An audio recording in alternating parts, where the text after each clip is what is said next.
Colosseum या फ्लावियन amphitheatre. यह रोम की सबसे प्रभावशाली संरचनाओं में से एक है और यह रोमन लोगों के मनोरंजन का केंद्र था। यह हजारों दर्शकों को समायोजित कर सकता था जो केवल ग्लैडिएटर खेल देखने के लिए वहां जाते थे। लेकिन यह एक दर्शक के दृष्टिकोण से कैसा था? मैंने कोलिजियम में इन खेलों को देखा। यह वही है जो हम आज के वीडियो में देखने जा रहे हैं। पहले, टिकट प्राप्त करते हुए। खेलों के लिए टिकटों को टेसेरिया कहा जाता था और उन्हें मुफ्त में वितरित किया जाता था। लेकिन प्रवेश आर्थिक और सामाजिक वर्गों द्वारा नियंत्रित और विभाजित था। कोलिजियम में खेलों की आमतौर पर पूर्व में घोषणा की गई और शहर में एक बड़ी हलचल पैदा की गई। इवेंट के दिन कोलिजियम के चारों ओर की सड़कें दर्शकों से भरी होती थीं। फेरी वाले भोजन पेश करते थे, पेय और ताबीज, जबकि सड़क कलाकार तो भीड़।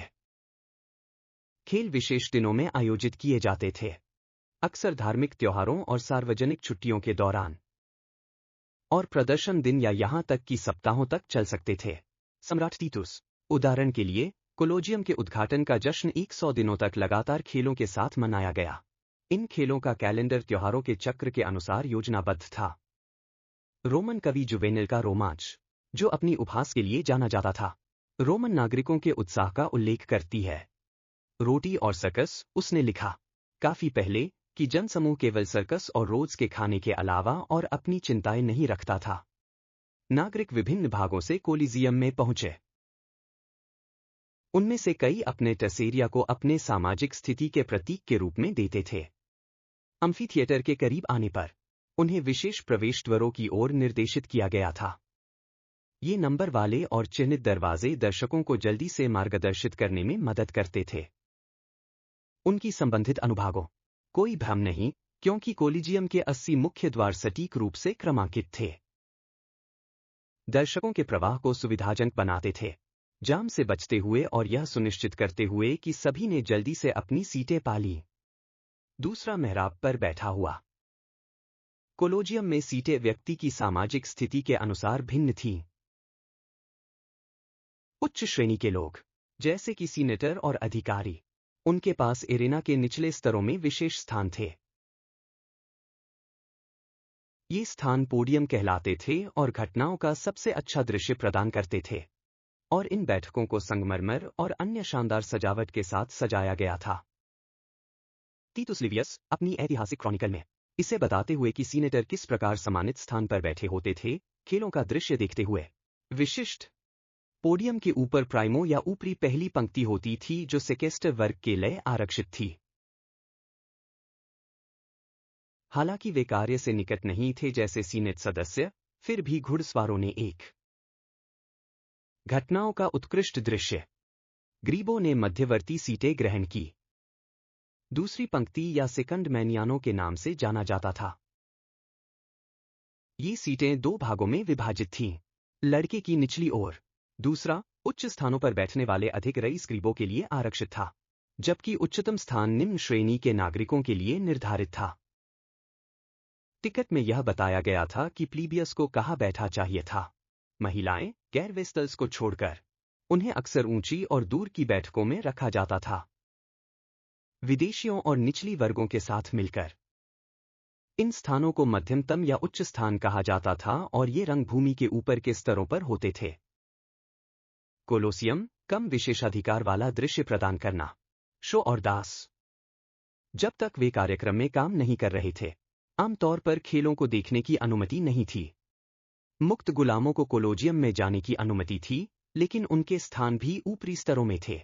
उच्चतर, ये स्थान लकड़ी की सीटें थीं जो कोलिजियम की सबसे ऊंची स्थिति पर स्थित थीं। तीसरा, अखाड़े का दृश्य। एरेना का दृश्य कोलोसियम की वास्तुकला में सावधानीपूर्वक विचार किया गया था। एम्फीथिएटर में अंडाकार आकार था, लगभग 189 मीटर की लंबाई और 156 मीटर की चौड़ाई के साथ सभी दर्शकों को अनुमति मिलती थी। आपकी स्थिति के बावजूद, जिनके पास घटनाओं को स्पष्ट रूप से देखने का अवसर हो, स्टैंड का ढलान इस तरह से डिजाइन किया गया था कि यहां तक कि सबसे ऊंची सीटों पर बैठे दर्शक भी उच्च फैर से कार्रवाई को बिना रुकावट के देख सकें। अभियान को लड़ने वाले ग्लेडिएटर्स के बहे हुए खून को सोखने के लिए रेत की एक परत से ढका हुआ था। कैदी कोलिजियम का अखाड़ा भी तकनीकी नवाचारों का मंच था जो दर्शक एम्फीथिएटर में एक जटिल लिफ्ट और ढलानों का प्रणाली थी जिसमें जंगली जानवरों और खेलों के बीच दृश्यों दर्शक कुछ ही मिनटों में देख सकते थे। एरेना घने जंगल या जलती हुई रेगिस्तान या युद्ध के मैदान में बदल जाती थी। इन परिवर्तनों को सामान्यतः दृश्य प्रभावों के साथ जोड़ा जाता था, जैसे पानी का उपयोग करके कोलोसियम में समुद्री लड़ाई का अनुकरण किया गया। गली और सीढ़ियां चौड़ी और अच्छी तरह हवादार होती थीं, जो निरंतर प्रवाह को अनुमति देती थीं। लोग कवि मार्शियस अपने एपिग्राम में कोलिजियम की भव्यता और एम्फीथिएटर में प्रवेश करने के दौरान दर्शकों की उत्तेजना का वर्णन करता है, उदाहरण देते हुए कि कैसे भीड़ें विभिन्न विशालताओं के बावजूद वे आदेश और उद्देश्य के साथ चलते थे। कोलिजियम को दृष्टि और ध्वनि को अधिकतम करने के लिए डिजाइन किया गया था, जिससे सभी दर्शकों को आपकी स्थिति के बावजूद उनके पास घटनाओं को स्पष्ट रूप से देखने का दृष्टिकोण था। विट्रूवियस आर्किटेक्ट अपने आर्किटेक्चर के अनुबंध में इसका उल्लेख करते हुए कि रोमन एम्फीथिएटरों की ध्वनि व्यवस्था को सावधानीपूर्वक योजना बनाकर सुनिश्चित किया गया था कि सभी लड़ाइयों और जानवरों की आवाजें सुनी जा सकती थीं, सभी के लिए सुनाई दिया। चौथा, सम्राट का आगमन। खेलों की शुरुआत एक धुन के साथ होती थी जो कोलिजियम में गूंजती थी। तांबे की नरसिंगे बजाई जाती थीं ताकि सम्राट की आगमन और शो की शुरुआत की घोषणा की जा सके। सम्राट और गणमान्य व्यक्तियों की कोलोसियम में आगमन एक बहुत महत्वपूर्ण समय था। इस आयोजन के दर्शकों और सरकार के लिए सम्राट एक सहायक गार्ड और सलाहकारों का समूह लेकर चलते थे, और रोमन अभिजात वर्ग के अन्य सदस्य भी। जबकि जनता जब उन्होंने सम्राट को अपनी सम्मानजनक कुर्सी पर आते देखा तो उन्होंने चिल्लाते और ताली बजाते हुए सुएटनियस ने लिखा कि कोलिजियम में सम्राट टाइटस की उपस्थिति ने भीड़ उसने लिखा, तीतुस को पूरे शहर ने सराहा, केवल उनकी उदारता के लिए नहीं, लेकिन अपनी क्षमता के कारण एक साधारण खेल को देवताओं के योग्य एक इवेंट में बदलने के लिए। प्लिनी युवा अपनी एक पत्र में जनता की भव्य स्वीकृति के साथ रिपोर्ट करता है, यह लगभग बहरा कर देने वाला था।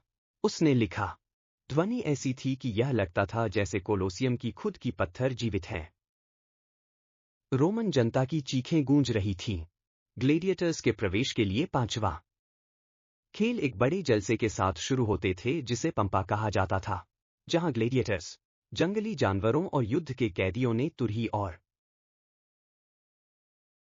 तालियां वे इस आगमन को कोरियोग्राफ किया करते थे, कोलोसियम के सुरंगों और भूमिगत मार्गों के माध्यम से उभरते हुए। और एरेना के केंद्र में ग्लेडिएटर्स का प्रवेश कई अनुष्ठानों और औपचारिकताओं के साथ हुआ। जब वे मैदान के केंद्र में पहुंचते थे, वे रुक जाते थे, सम्राट की ओर मुड़ते थे और सलामी देते हुए अपने हथियार उठाते थे। प्रसिद्ध पुकार, सर्वशक्तिमान सम्राट की जय, जो मरने वाले हैं तुम्हें सलाम करते हैं, कोलिजियम में गूंजता और उन्हें याद दिलाता था कि उनका क्या भाग्य होगा सामना करना।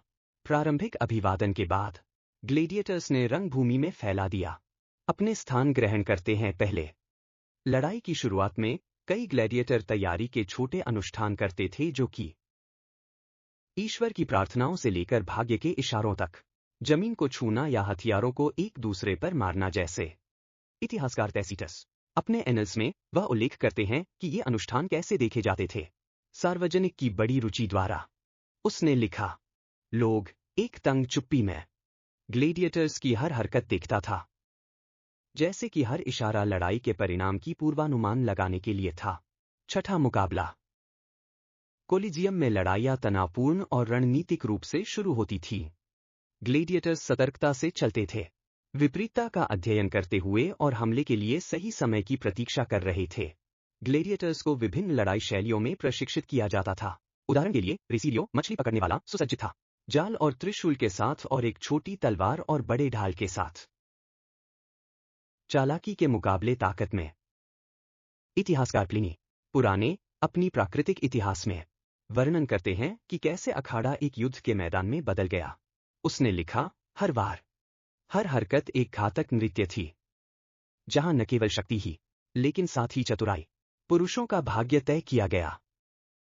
दर्शकों, सदन के पहले पंक्तियों में सीनेटरों से लेकर ऊपरी स्थानों पर देखने वालों तक चिल्लाते, ताली बजाते और यहां तक कि ग्लेडिएटर्स के लिए सुझाव या आलोचना पेश करते थे। लड़ाइयों का डिरूलमेंट आमतौर पर ग्लेडिएटर्स के गिरने या असहाय होने के संयोजन में होता था। और अन्य 3 जीत का प्रतीक लेकर सम्राट या जनसभा के निर्णय का इंतजार करते हुए। ग्लेडिएटर को छोड़ने या मारने का निर्णय उच्चतम तनाव का क्षण था, जहां जनता अक्सर अपनी इच्छाओं को संकेत देने के लिए अंगूठे के इशारे करती थी। टैसिटस अपने एनल्स में यह बताते हुए कि ये क्षण कितनी भावनात्मक और तात्कालिकता से भरे होते थे, उसने लिखा, सम्राट एक साधारण इशारे के साथ हारने वालों का भाग्य निर्धारित करता था, जबकि जनसभा एक प्रत्याशित चुप्पी में देखती, जैसे कि खुद जीवन ही। खेल। दूसरे खेलों के बीच प्रमुख मनोरंजन के दौरान